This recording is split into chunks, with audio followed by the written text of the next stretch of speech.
Hi, wrapping up a repair and restoration of this Lafayette LA40 amplifier, and I just wanted to share the results and some of the findings with you. This was a long and frustrating restoration, but let's open this thing up and I'll show you what I went through.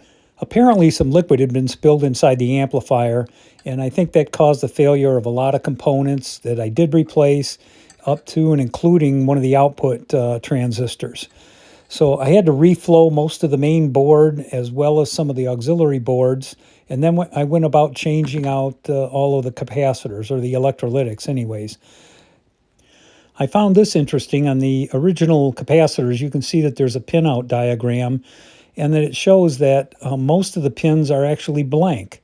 So if you use this pin and that pin, you get 10,000 microfarads. The other ones are just used to mount it to the circuit board.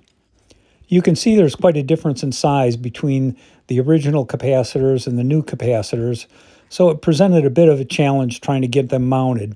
What I came up with was a 3D bracket that I designed and fabricated on my printer, and that's what I used to mount those capacitors. Both of the meter lamps were burned out, so I ended up replacing those as well. Here's a look at the old ones and the replacements.